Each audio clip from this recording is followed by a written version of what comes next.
100 countries. He holds the world record for internet downloads and has sold over 7 million DVDs. He has won 2 Primetime Emmys, 3 Golden Globes, and 8 BAFTAs, and now has the fastest selling live tour in British history. So, please, welcome to the stage, all the way from London, the Podfather, the phenomenon that is the English king of comedy, Ricky Gervais!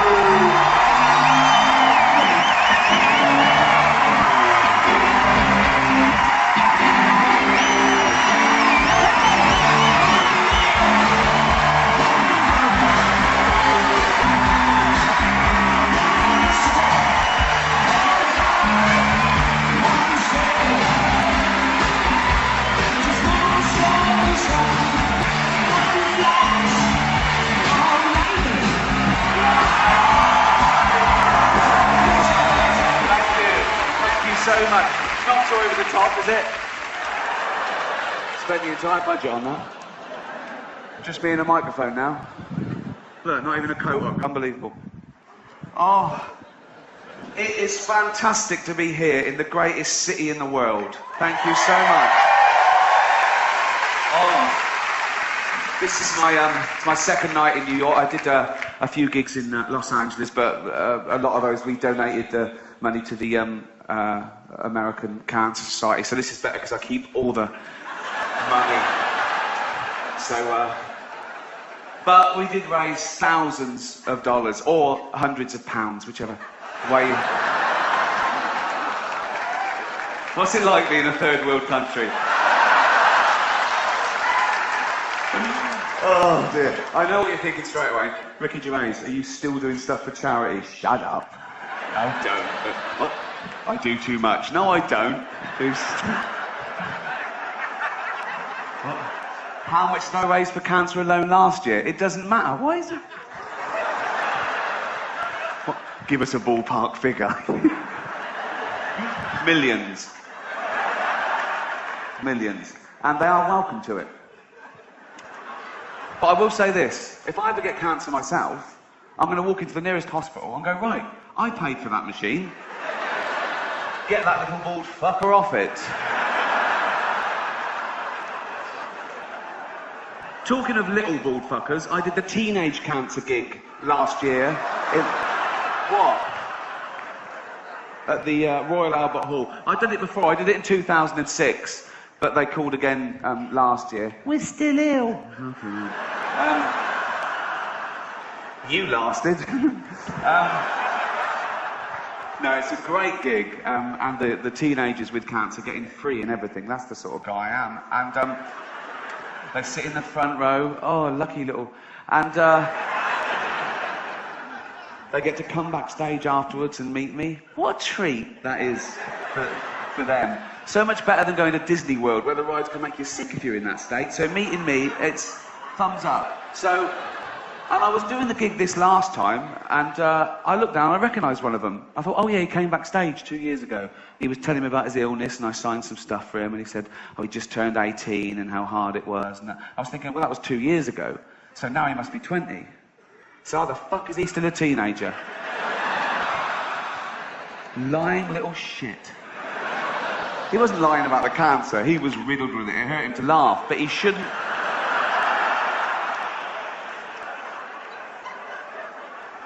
So I was doing the gig, and he was laughing along, and I thought, yeah, you laugh it up, mate. I was fuming. And it got too much for me, and I went, all right, mate, I recognise you. He went, you came backstage 2 years ago. I went, yeah.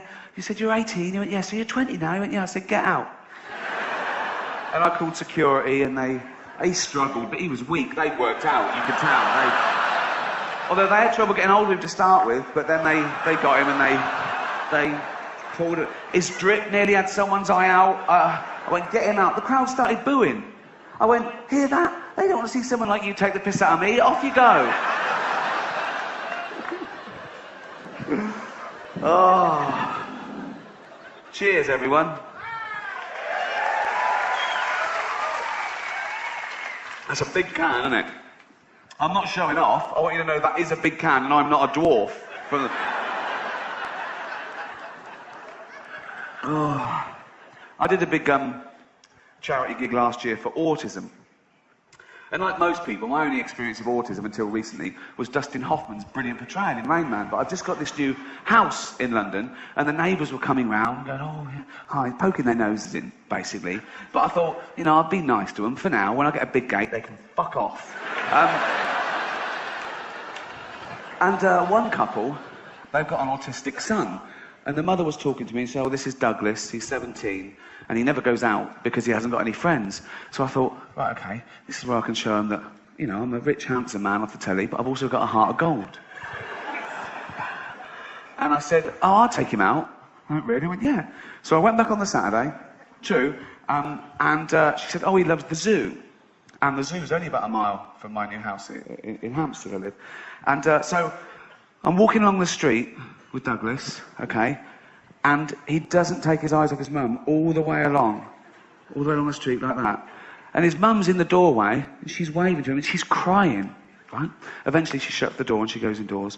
I hailed a cab and said, right, take us to the casino. So, you've got to make it work for you, haven't you? So, I signed him in. He had a little suit on and everything. I thought, this is going to be brilliant, okay? I went straight to the blackjack table. That's their best one. I don't know why. They're brilliant at that.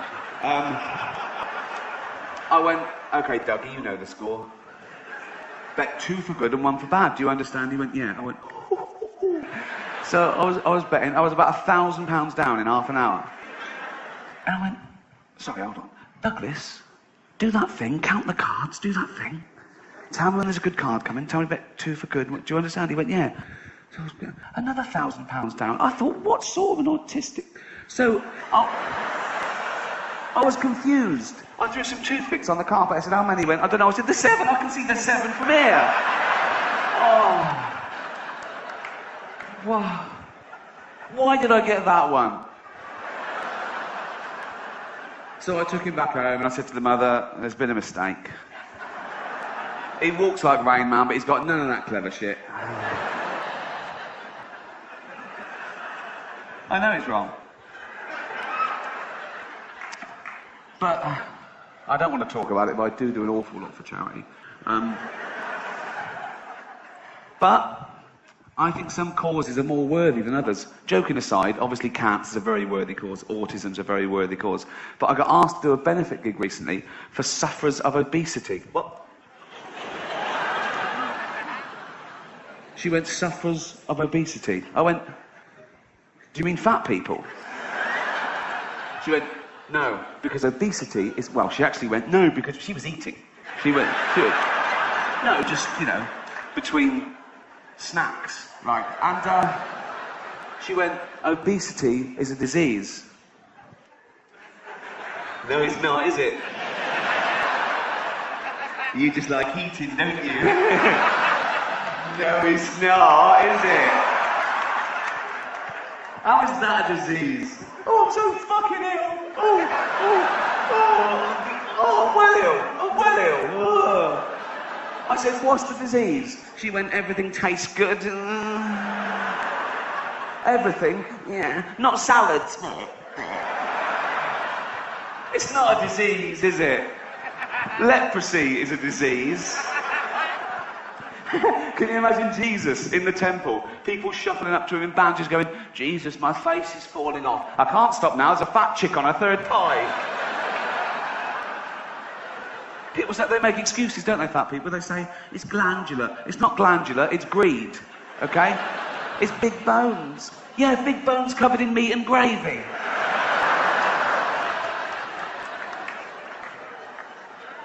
They complain, and it's their own fault. Oh, I'm getting fat. Oh, look, I'm getting fat.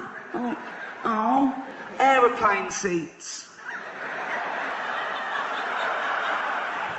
They're not big enough for someone like me. No, they're not. Because if they were, we'd only get 12 fucking people on the plane. It's not fair. It is fair. That's what does it. And if we're talking about fairness in aeroplanes, why is it I get the same luggage allowance as a guy who's £400? We're both allowed to carry on 32 kilograms to the plane. I want to go, no, he used up his 32 kilograms on his tits.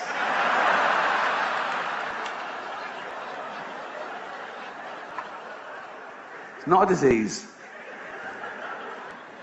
I saw a documentary back in England about this woman who was 350 pounds because she ate 10 burger and fries a day. That'll do it. 10 separate meals of burger and fries. 10 separate trips to McDonald's. Like, in a cab. Oh, didn't even walk that. Wasted calories, okay? So, to stop her eating these meals, they wired her jaw together. So she liquidized 10 burger and fries a day. Now she's on burger smoothies. Now she's not even chewing. That used up 3 calories. So lo and behold, she gets fatter. So they admitted her to have that thing done where you staple your stomach together. And she's sitting there in hospital, looking all depressed. Well, you can't eat for an hour before an operation, can you? Lank hair, smock. Christ knows where they got that, right? And she said, it's a really dangerous procedure, but it's the only option left. 1, jogging. You don't even walk. Salad. You don't like the taste. 3, 9 burger and fries a day. It's a start, isn't it? It's a start to her. Jesus. We have some fat people in Britain, but you, like everything else, are the gold medalists of that as well, right? You'd win that in the Olympics. I saw this episode of Jerry Springer. It was called Jerry Springer Saves the World's Fattest Man. You've got to watch that. So he's there going, okay, let's try and save this guy's life. He's got a heart of gold as well. He's like me, right? So it cut to this guy at home in his house. They couldn't bring him to the studio. They had a camera crew there. And I say house, he was in a trailer, obviously. And he was like a big blob on the bed. He sort of filled the trailer. He looked like an uncooked souffle. And you could just see like his eyes in this doughy mess. And he was going, I don't want to die, Jerry. I don't want to die. And I felt sorry for him. I got over that. And they said, how much do you weigh? And he weighed 1,000 pounds. 1,000 pounds. Now my point is this. When he weighed himself one day and he was, say, 500 pounds, didn't he think then that was a lot? Didn't he go, that's a lot? For a human? For what is essentially a land mammal? That's a lot. I'll only have 8 breakfasts today. I'm not having a go. I'm a little bit overweight myself. The other night someone shouted, no shit. I thought, it could be that. Wouldn't that be great? You go to the doctor and goes, you're not overweight, you're just constipated. Woo-hoo! Start again. I'll tell you quickly, I had to go to the doctor for this tour, for this medical, I say tour, it's LA and New York, they're the main two, I didn't do the middle bit. Nothing wrong with the middle bit, if you're watching the DVD. I love the middle bit. I love the middle bit. I love all of America. I do. I do. I've got a film coming out. No, listen. No, I had to have a medical. And I've had medicals before for TV shows, and they check your pulse and go, fine, you're not going to die in the next 6 weeks. Go ahead. But went along to Harley Street, and he said, oh, it's a bit more thorough than usual, because it's, it's a high insurance risk, this big gig. So I went, fine, said, we need a urine sample. I went, yeah, fine. So he gave me this little file, right? And I went to the toilet, filled that up, good as gold, gave it back to him, still warm. That's embarrassing, isn't it? I know he's a doctor, but it's wee. But when it's cold wee, it's sort of just chemical. But when it's warm wee, it's sort of biological. Do you know what I mean? It's from my body. That it's warm because of my body heat. Some of which is probably willy heat. Do you know what I mean? No, but it is. I'm not saying I've got a very hot penis, but it's the same. What I'm saying is, it started off as core temperature, but then had to go through the willy, which kept it warm, like a lagged pipe. And it was only a very short journey, so it lost. It's fine. It's average. I don't know. I don't know. Doesn't matter. It's. I'm 5'8". It's in proportion. It's fine. It's fine. It is. Absolutely fine. There's nothing wrong with it. I've got nothing to compare it with. Mine is the only one I've seen. I haven't seen it for a while. Doesn't matter. I'd look silly with like a 2-foot cock, wouldn't I? I'd look ridiculous. It would look ridiculous. Oh, look at my big cock. Well, you look ridiculous. You look ridiculous. You were better with the average one. Whatever size it is, it looks fine on me. Also, if I had a 2-foot one, I'd faint every time I got an erection, which would be... I'd just be lying there with no blood in me, just this cock. It's fine. I've never thought about it before, but it's. Don't worry about it. Don't worry about it. It's fine. It really is. I don't. Now I'm worried that you think, oh, what? It's just. It's. If you saw me naked, you wouldn't go, that's the tiniest cock I've ever seen. You fucking wouldn't. You wouldn't make. You'd look. You'd go, as a naked man. You wouldn't have to squint. I don't know why I did that. I don't know why I did that. You wouldn't have to squint. You'd go, this is penis. It's fine.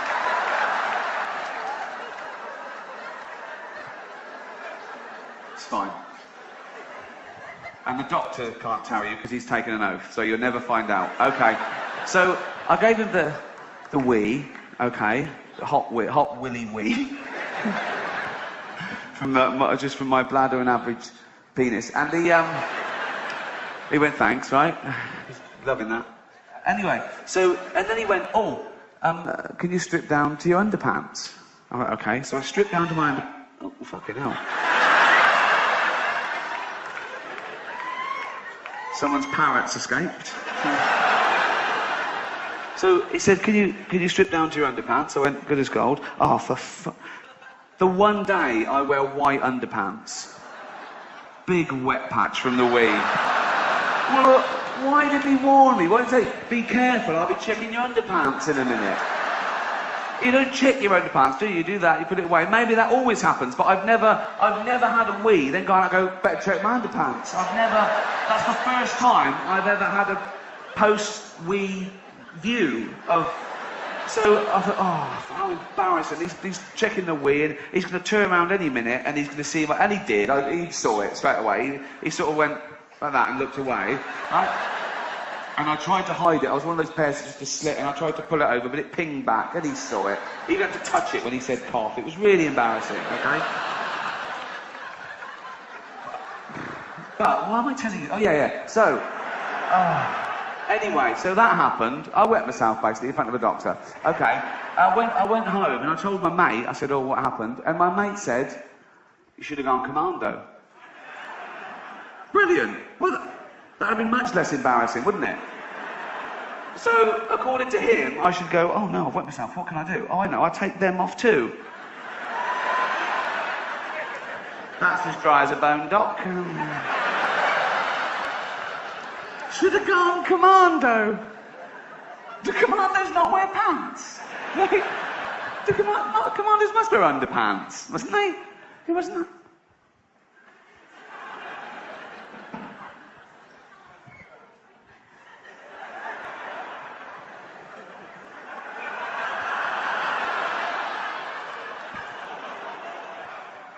Why aren't you wearing underpants? What? I'm a commander and I'm wearing underpants. I've never heard of that. I've never heard that phrase before. They're going to see that. At least.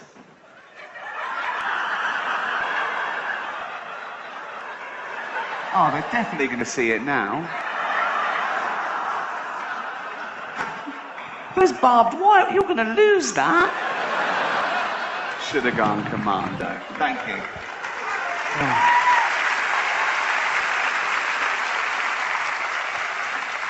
I am a bit overweight myself, but I never worried about it before I was famous. And I'm not vain now.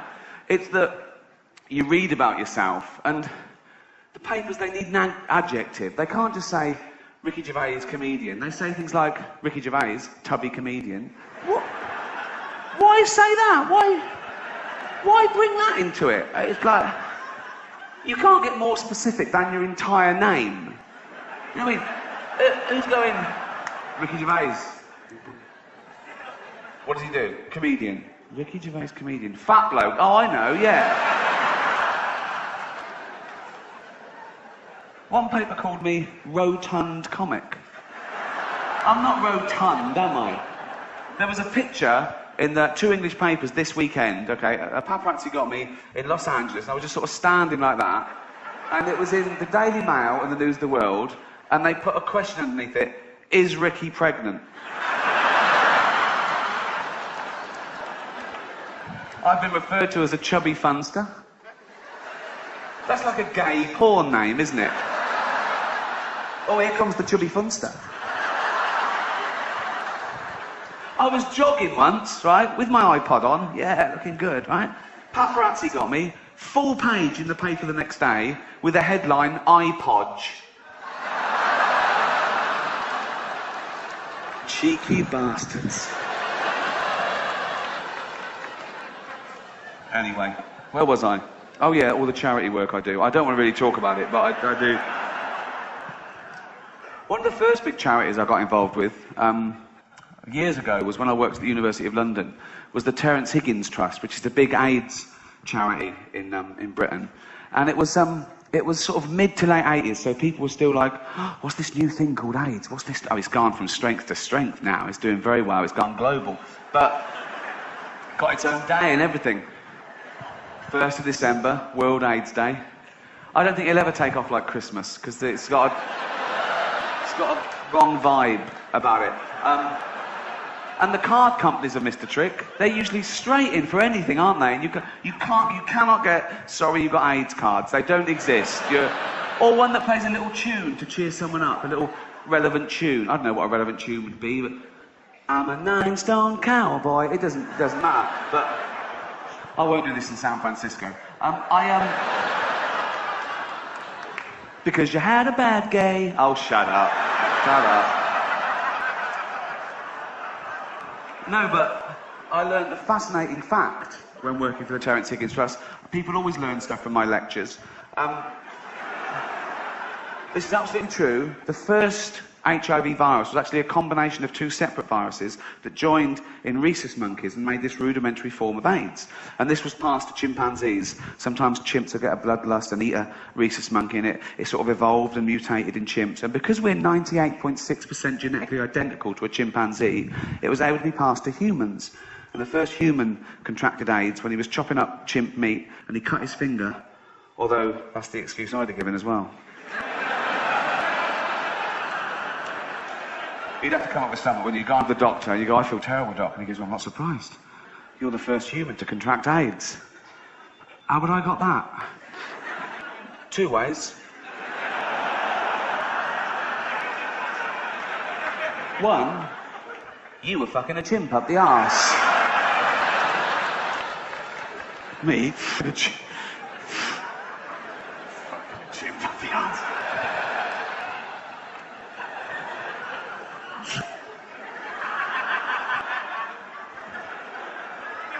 No way. How else could I have caught it? I don't know, you could have been chopping up chimp meat and cut your finger. That one. Choppy, chimpy finger thing. I bet he went straight into the jungle and found that chimp. Went, You fucking gave me AIDS. I gave you what? You gave me AIDS. I gave you a blowjob. Shush, shut up. I got AIDS from you. Well, where did I get AIDS from?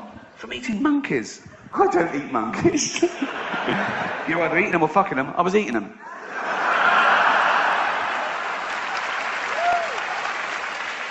But the greatest thing I learned when working for that AIDS charity was that this is the best leaflet in the world. Okay? This is a real flyer that came round, issued by the Terence Higgins Trust. Okay? It came round the university I worked at in about 1989. Okay?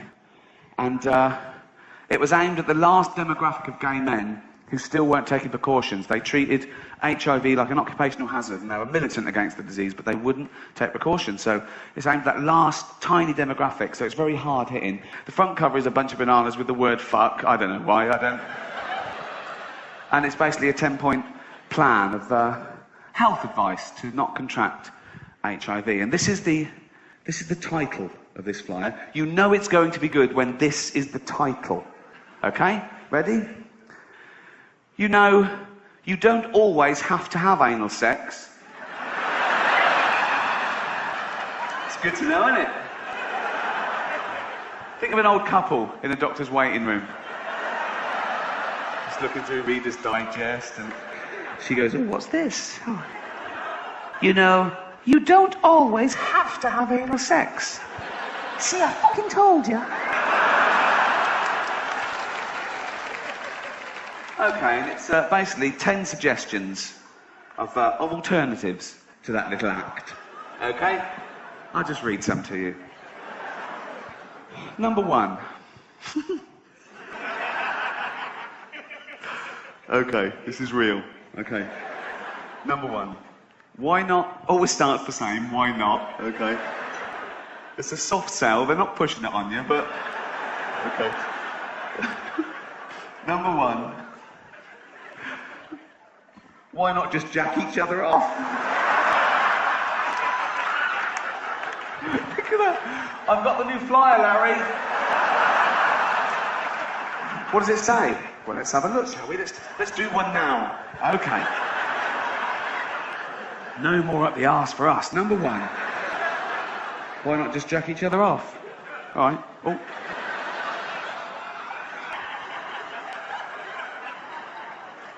Number 2. Always starts the same. Why not? Right. Number 2. Why not just come on his back? It's the casual nature of it. Like it's a recipe. Why not just throw in an onion?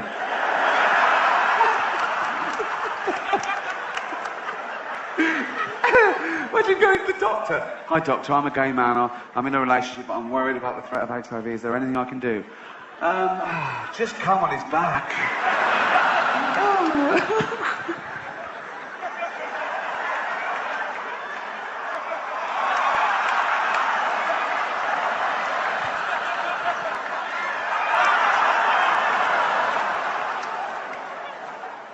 Number 3.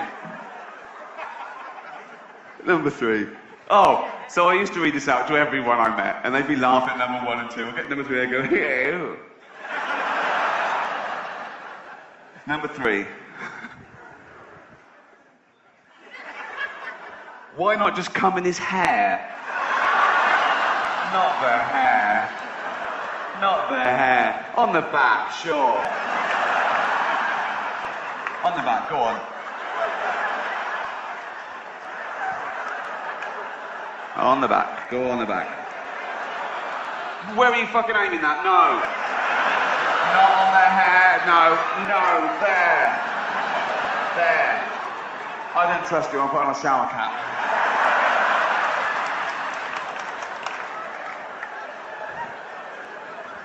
Not the hair. Number 4. Oh, okay. I have not before or since heard such great use of the term e.g. as in this next sentence. Number 4. Why not try?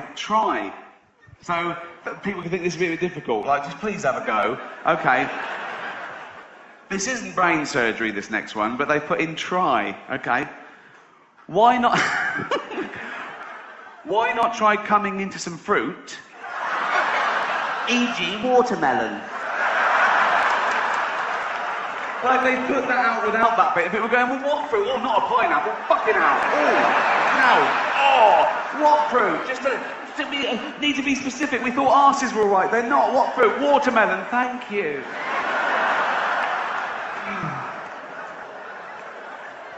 And on and on. Okay. I want to just skip ahead to number 10, okay? Because this may be the greatest sentence ever written. I'm including Shakespeare in this. Dickens. The Office. Number...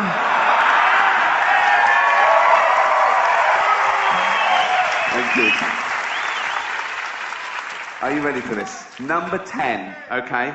Now, I think the bloke writing these was struggling by now. I think he'd gone into his boss and said, I've done it, I've come up with 9. The boss went, oh, we need 10. Really? Yeah, we need 10. I've got 9. We need 10, really. I'm coming in hair and fruit and everything. I mean, it's... We need 10, we need 2 rows of 5. We need 2 rows of 5, definitely. It's the symmetry I like. Just come up with another one. You've got half an hour. We go to print. You've got... So he went back in and he came up with number 10 at 1 minute to 6, I think. Okay. Number 10.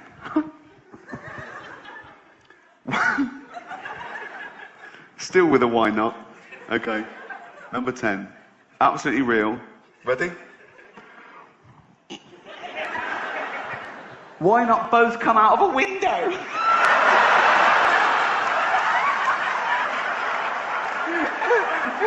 It doesn't even say if it's a first floor window. It's... Morning. No, this is number 17. Number 19's time. Thank you. Morning. That's why it's my favourite leaflet of all time. Thank you. Fun and educational.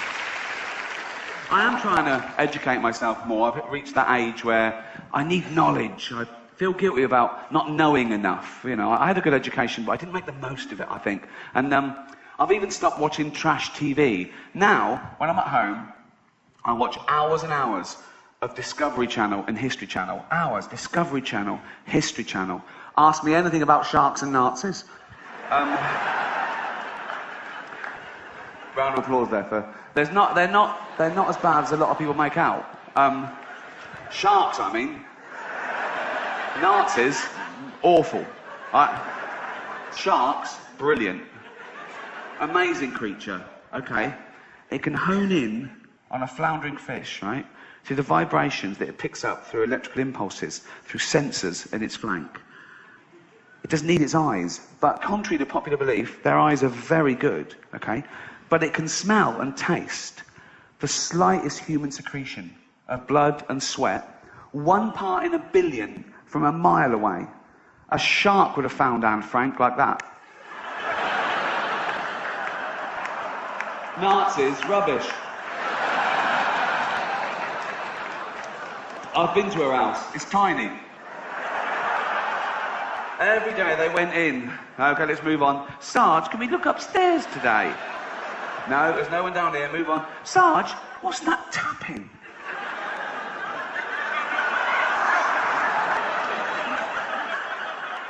Should have time to write a book, for Christ's sake. Well, it ends a bit abruptly and no sequel. Lazy. No, but... Not a traditional subject for comedy, the old Holocaust. But I will say something about the Holocaust, and I'm sticking my neck out here, but in my opinion, I blame Adolf Hitler.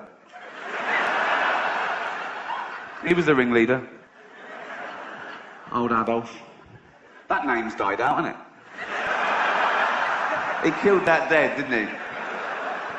No one's calling their kid Adolf nowadays. No little Adolfs going to school. Loads of Brads and Angelinas, but no, look, you don't hear the teacher doing the register. Brad here, Angelina here, Adolf here. I do that quick so no one can take a picture of me doing that. No, but people make excuses for him. People say, oh, he was stupid, he was easily led, he didn't mean that. What do you mean he didn't mean that? They say, oh no, he's influenced by the political philosopher Friedrich Nietzsche, right? Because Nietzsche wrote this paper talking about a Superman. He said, not all men are born equal. And Hitler misinterpreted this and went way too far with it. And think of that. You're a great scholar, you've done this work, and you get a call from the Führer. And the Führer goes, all right, Nietzsche. He goes, yeah, good, what do you want? He goes, just read your book. What do you think? Love it? Love all that, man and Superman, not everyone's equal, kill all the Jews. Sorry? Not everyone's equal, so kill all the Jews. I didn't like that. I read between the lines.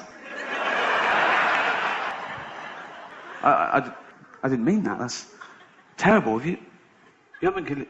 You haven't been killing Jewish people, have you? What?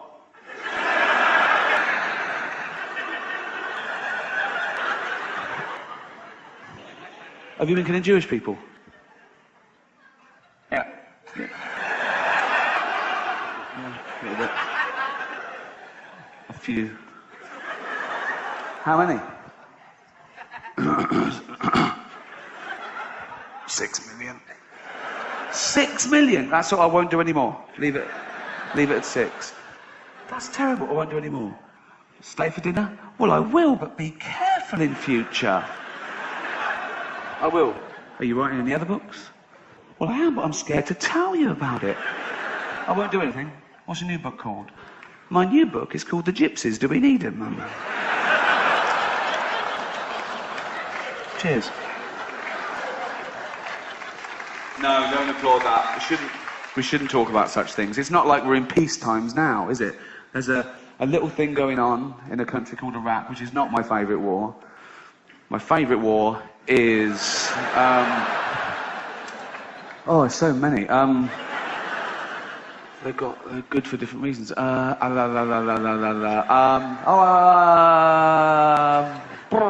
Falklands. That's probably the Falklands, because we won that one, and it was great. It was against Argentina. Yeah, weird. We're going to war with Argentina. All right, okay, fair enough. Yeah. But the reason it's my favourite war is that it was a range war, and what that means is the Argentine guns could fire 9 kilometres. The British guns could fire 17 kilometres. So we just parked our ships 10 kilometres away, and theirs was falling into the sea, and we were shelling the shit out of them. It's the war equivalent of holding a midget at arm's length.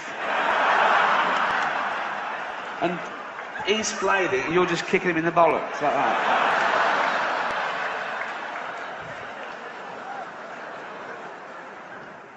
Vietnam, best soundtrack.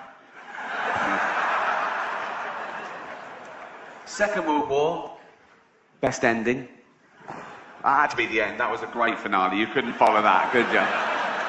People are worried about that. They go, oh, atomic energy. Oh, it's bad. The effects are still being felt today. But, oh, it ended a war. And that's good. And it was discovered by Einstein.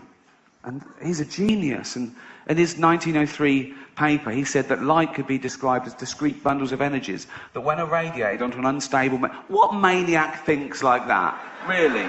I'm not a doctor, but I think that's what turned Stephen Hawking's mad, too much thinking. Do you know what I mean?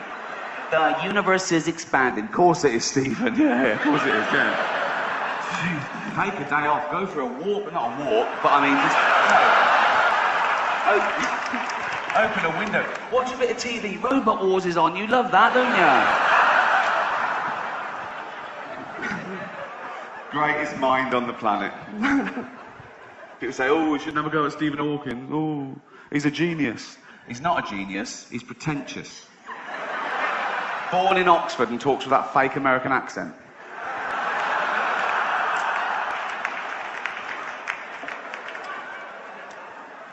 He is actually a hero of mine.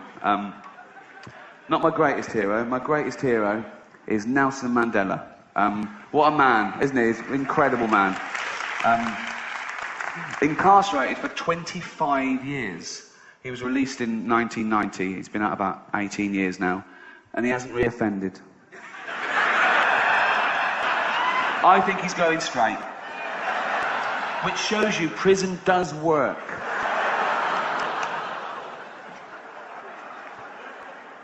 I learnt a lot last year about one of your great American heroes, Rosa Parks. It was the 200-year celebration of the abolition of slavery in Britain last year. We were a bit ahead of you on that. But well done. Well done. But the abolition of slavery wasn't the end of racism. Racism was still inherent in society as late as the 50s and 60s in England and America. And it was this one incident that sparked off the civil rights movement. A young black woman called Rosa Parks refused to give up her seat to a white person on a bus. It was the law, but she'd had enough. And she was arrested for that. But then that law was changed. But she didn't stop there. She started sitting in those seats meant for disabled people.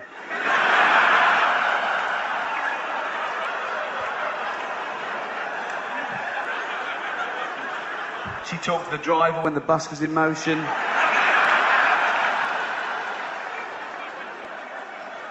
Did she have the correct change ready? Did she? Bollocks. Oh, some people. Cheers.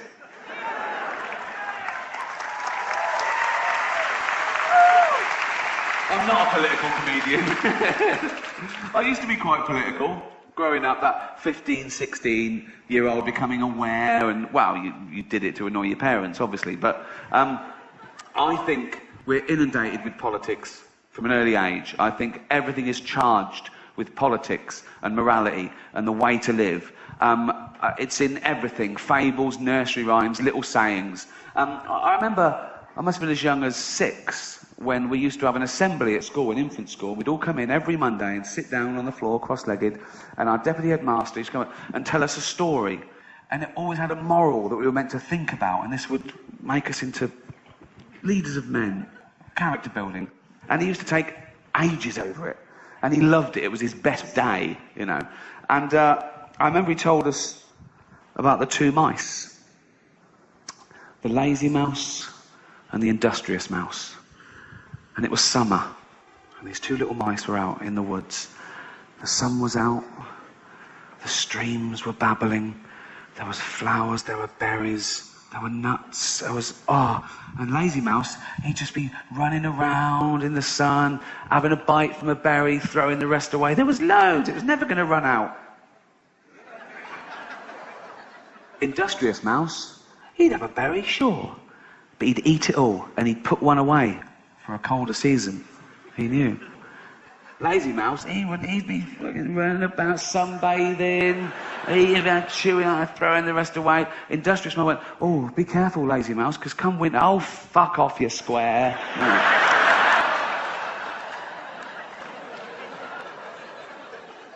The fall comes, same sort of pattern.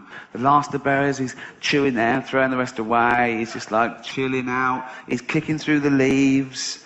You can't see him, if you saw the leaves moving, he'd be under the leaves, basically. You'd go, what's that? It's Lazy Mouse underneath the... If you could go under there, like the Discovery Channel, you'd see Lazy Mouse going, fuck it.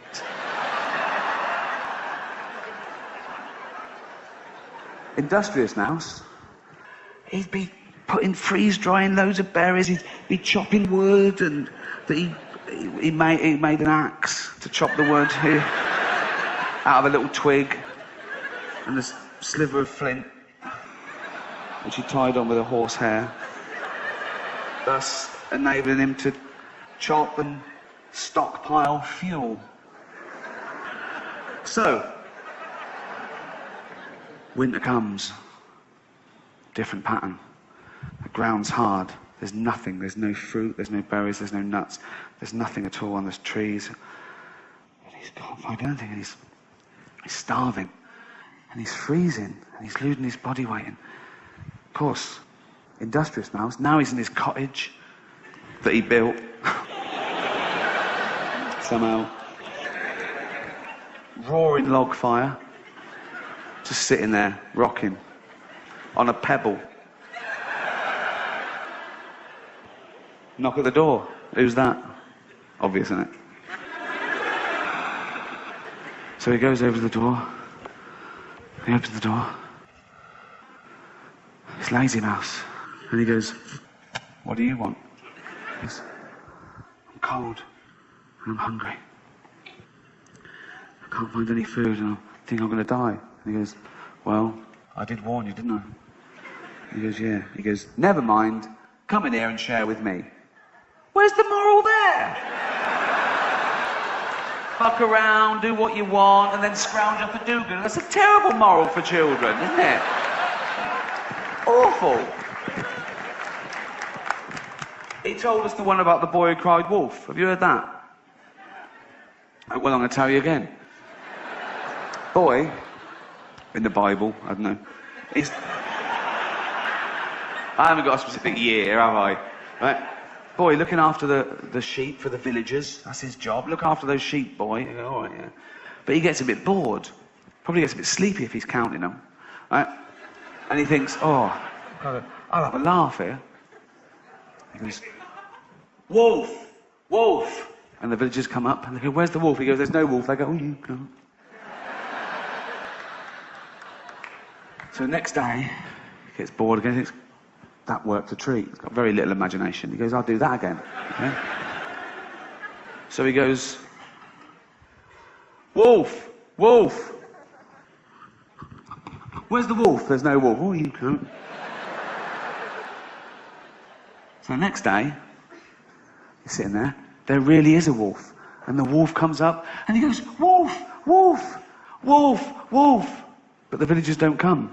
And the wolf eats all the sheep. And we were told the moral of that is never tell a lie. No, it isn't. The moral of that is never tell the same lie twice. Again. A terrible moral for children. Nursery rhymes. Jack and Jill went up the hill to fetch a pail of water. Jack fell down and broke his crown, which I later learned meant his cranium. I thought his hat fell off. And Jill came tumbling after. And that's a true fable of 16th century lovers who used to go up to the well behind the prying eyes of the villagers and their spouses and have it away. And what's the moral there, though? Don't fuck around with sluts or you get your head caved in. How is that applicable to 5-year-olds? I have never worked out the moral to Humpty Dumpty. Humpty Dumpty sat on a wall. Humpty Dumpty had a great fall. All the king's horses and all the king's men couldn't put Humpty together again. All I can think is, don't sit on a wall if you're an egg. But again, how is that applicable to a 5-year-old human? I mean, you tell that to a group of 5, so don't sit on a wall if you're an egg. What do you mean if I'm an egg? I'm not an egg. It doesn't make sense. If I'm none of us are eggs. If there was an egg there, it wouldn't make sense. Because you go to the egg, don't sit on a wall. You go, "I'm an egg, I can't eat, I've got nothing. I've got no ears, no eyes, I don't know what the fuck." What? Don't sit on a wall. I can't fucking hear, I've got nothing. I'm in nothingness. I can't fucking climb walls for a start, so...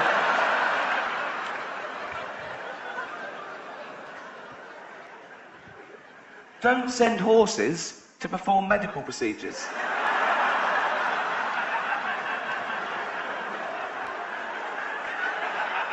Of course they couldn't put him together again. They've got no dexterity whatsoever. They can't sew to save their life. They've got no thumbs, let alone opposable thumbs. Don't send a horse. It's delicate. An egg? We've got a cracked egg. Should we send a horse? Definitely not. Have you got a doctor or someone who works for Fabergé? Don't. We've got like a half-a-ton creature with no fingers. Don't send that. Got a four-legged thing with like that. No chance. They can't. Couldn't put on. They couldn't scrub up. They can't. Imagine there's an egg, delicate egg. Horse comes over. Fucked. It couldn't. They wouldn't even think of. Fucked. That's it.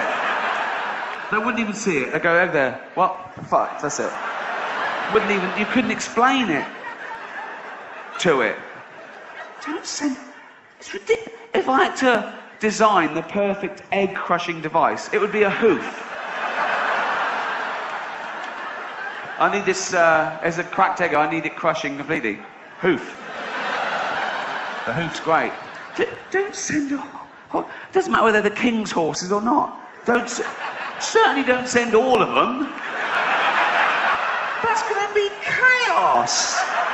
If there was one horse with a little bit of nous, he did like 1 year before he got kicked out of Harvard. He could. I know the rudimentary stuff. I know all the fuck it off, for fuck's sake.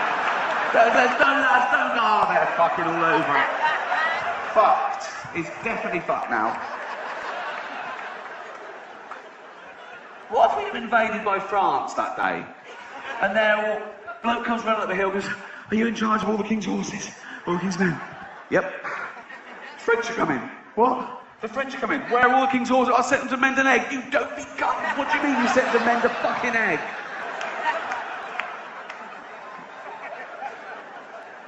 Oh. If your surname is Dumpty, don't call your firstborn Humpty. What sort of a stigma is that? For a kid that's already an egg? Have the piss ripped out of him. I bet he jumped off the wall.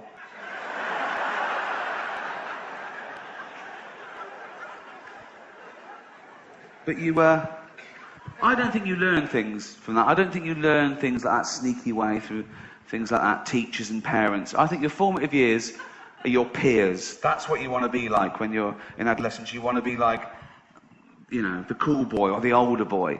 And luckily I went to a school where all the other boys were idiots. And one in particular was amazing. He was called David Beasley, and I don't know the politically correct term, but he was a fucking moron. I actually based Gareth from The Office on him, and that's true. So you can imagine, yeah, exactly, he's very much on that. Thank you. And we were about 14, okay? And this is the sort of thing he used to come up with. He used to believe anything that was idiotic, okay? With confidence. Apocryphal tales, just things he'd heard. Right, okay, so. He came in once, we were about 14, and he said, right, it's amazing, right? When you get captured by cannibals, big problem in Reading, where I come from. He said, when you get captured by cannibals, they show you pornographic pictures, so you get an erection and there's more meat to go round. That would work, wouldn't it? There they are, cooking you in the pot. You're boiling, screaming, going, please don't kill me. They go, look at that, go. When he was about 15, 16, he went on holiday with his parents and he put a crab in a pint of beer because I told him, as a joke, that when a crab is drunk, it can walk forwards. The crab, of course, drowned, right? And he came back on holiday and went, you're talking shit, Gervais.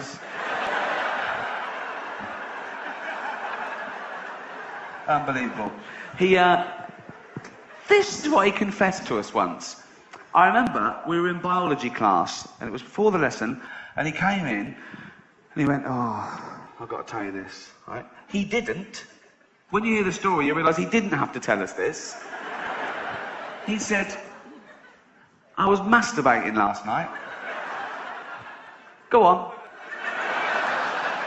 He said, I was up in my room, and he said, I was naked, with my eyes shut, with headphones on, listening to music. As you do.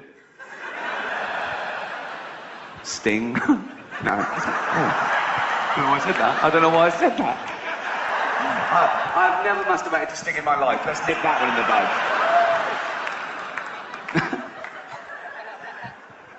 So he's there, naked, eyes shut, listening to music. He said, "I finished." He said, "and when I opened my eyes, my mum had been in and left me some tea and biscuits." Now, he didn't have to tell us that, did he? Why would he tell me that? But let's think of that scenario. Let's think of the mother. So the mother goes up the stairs with a tray, because he loves his tea and biscuits. David. Oh, let's have a look. Let's have a look. Oh, dear. There's my firstborn. Whacking away like a little monkey. Well, I could just leave and he'd never know I was here. Or I could put these by his bed and he'd know his mum saw him coming all over himself. Think of that, your mother walking in on you masturbating. The other way round's worse.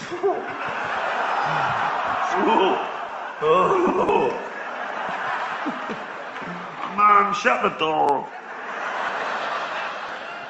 Mum, give me my CD back, it's Sting. Oh.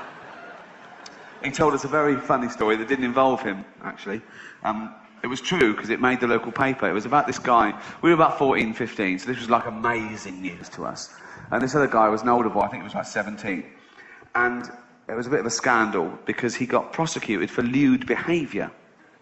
And what this bloke did, he went down to the public toilets, and he found one of those dodgy toilets, and he sat there, you know, the hole in the cubicle, right? The glory hole, they're called. I don't know who invented them. I don't know who thought, hold on, I love cocks, I hate faces, I'm going to pop a little hole just there, wait long enough, a cock come through, and it did! How do these things get around? Who invents them? Who does that and then thinks that would take off? And then, did someone just go instantly one day, just for, I don't know, piss, and then, oh, there's a little hole there. It's probably my cock, isn't it? Yes, it is. So, he went down to his public toilet, okay, sat there for hours, okay, waited by the hole, people in and out. Eventually someone comes in, rustles around, a cock comes through, ooh. He sucked him off. What do you think he was going to do? He's only there for one thing. Ooh, play a little tune on it. No, he's going to put a bolt through it and leave. A hat pin, now you're fucked. Right.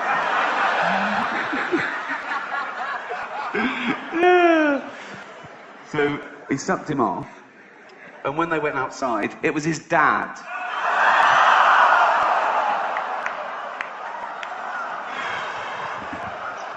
I've had that in my head for 30 years, now you live with it. Oh. All the toothpaste in the world. Take the teeth out, dentist. Take the gums out as well. Which one of them blabbed that around town, then? That bloke went, "Hi, honey, I'm home." "Good day, dear." "Yeah, I saw Toby." How was he? He was all right.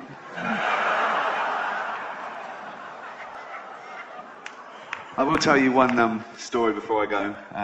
It is toilet-related. Yeah. When I first moved in with my girlfriend 20-odd years ago, our first apartment together was a horrible little place in the worst area in London called King's Cross. Oh, horrible. It was a red light district and it was a seedy place, but it's all we could afford, and it was one room, okay? But it had like a little kitchenette area. So for our own sort of sanity, we moved the little single bed into the kitchen bit, so it was like a one-bedroom apartment. So anyway, so at night, we're in a room this big, okay? The bed literally just fit in. I had to push it down the wall to get it in, and it came over the doorway about 6 inches. And in bed, I could open the fridge door. The fridge was there, the cooker was there, and the sink was there. There was no toilet. The toilet was a shared toilet with all the other apartments in the block, and it was 2 floors down. So what wins in the middle of the night when I need a wee? Putting on trousers and going outside, or just pop into the sink? That one. And I remember Jane, 20 odd years ago, in a sleepy state, saying, "Oh, at least take the dishes out first." I didn't. I used to get hold of the bottom plate, lift them all up and wee straight down the plug hole. Thank you very much. You've been fantastic. Cheers. Thank you.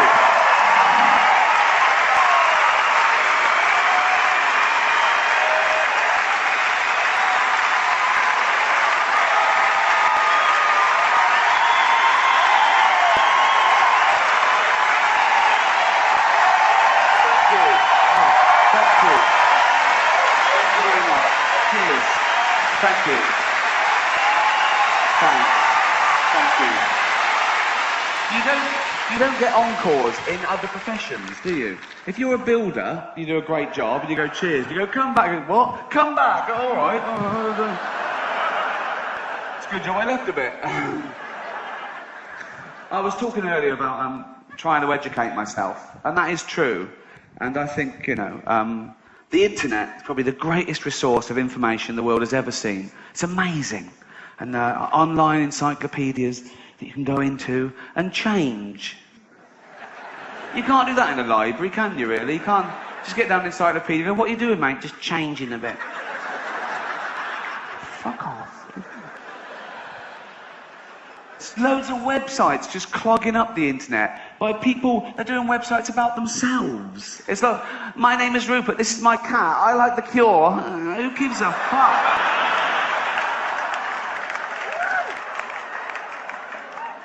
And the trivia sites, where people just load up things they've learned. And I just think, what, do they wake up in a cold sweat and go, "I've got to tell the world this. The peanut is not a nut, it's a legume."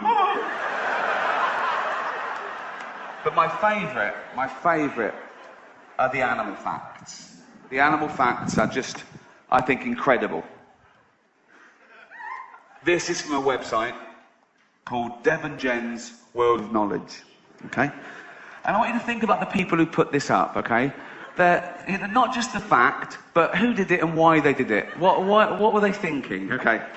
Number 1, you can lead a cow upstairs, but not down. Thanks very much. I looked into that, it's true. A cow will go upstairs, but they won't go downstairs because the way their joints don't oppose. But I think of the poor bastard who found that out the hard way. Come on, Daisy, down you go. I don't go downstairs. Come on. No, I don't go downstairs, I'm away with joint. I don't care about your joints. My wife's coming in from work in 5 fucking minutes. Get down the stairs.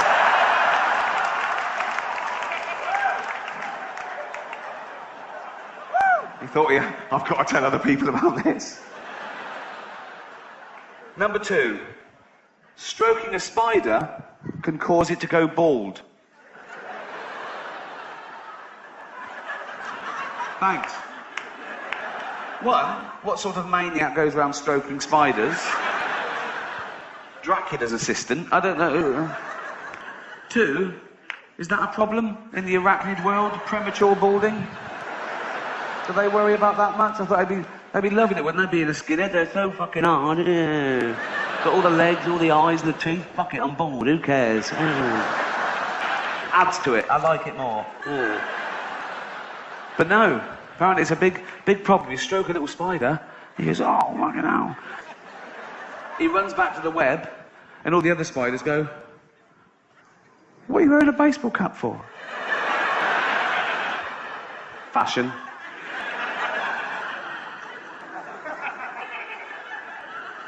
Bit weird. No, it's just fashion. We'll take it off in the web. No, I'll just keep it on. Bit cold. Cold? We're in a cupboard under the sink. It's boiling. No, take it off. No, take it off. Oh.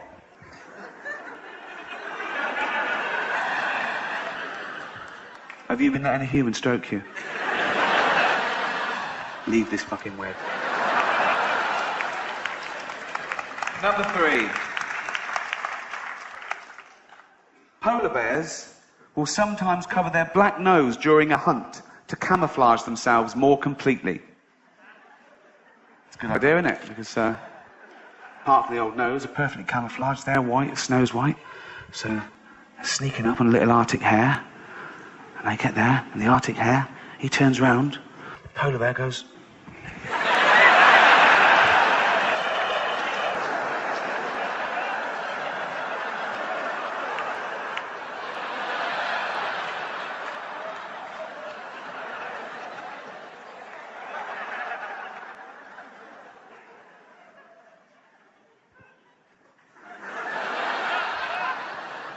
But how did they find that out?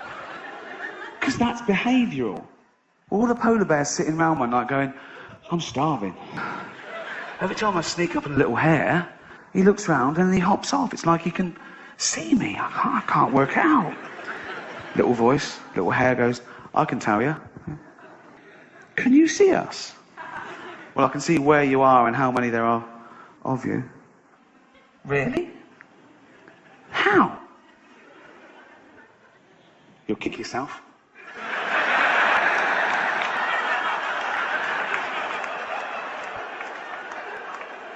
No, go on. Tell us. Your nose is black. The nose, it's black. Oh.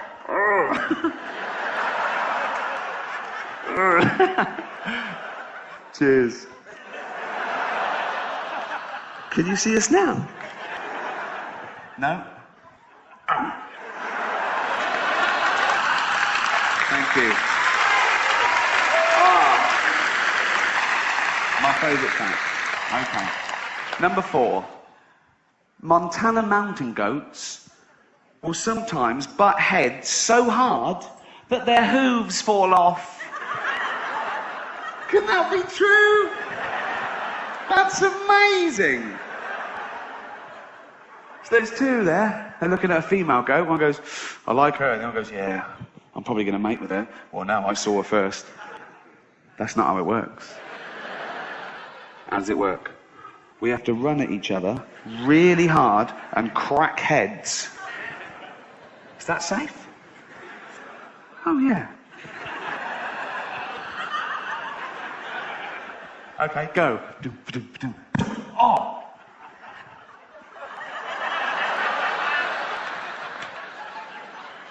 Ow! Ow! Oh!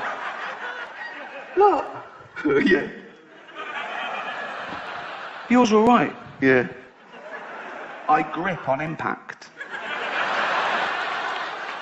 Did you know about this? Why didn't you tell me? Mortal enemies? Never mind that. My fucking feet are falling off. One more. Amazing fact. Elephants have been caught swimming up to 2 miles off the coast in the Indian Ocean. That's amazing. I didn't know they liked to swim. I certainly didn't think they could swim 2 miles out to sea. But it's the language this person uses. Have been caught swimming. Like it's illegal. Says the Coast Guard. Morning. Morning. Morning. Phone rings. Ring, ring. Hello. They're doing what? No, I'll be there.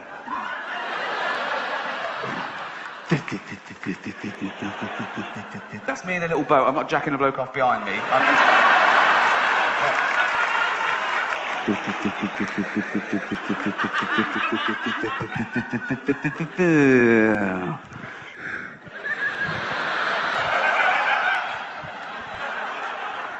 What are you doing? Nothing. It's not nothing, is it?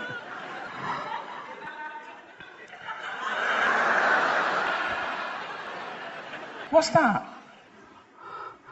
Beach ball? Tell me what you're doing. Don't look at him. What I'm What are you doing? Swimming. Yeah, you are. Do you know how far off coast you are?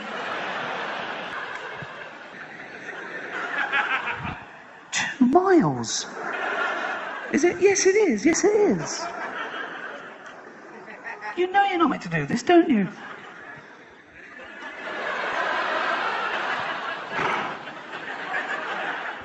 Don't cry.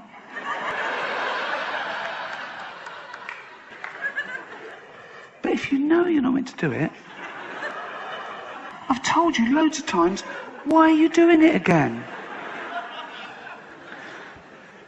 I forgot. Get in the fucking boat. Thanks very much. Good night. Thank you. Thank you very much. Thank you. Thank you. Cheers.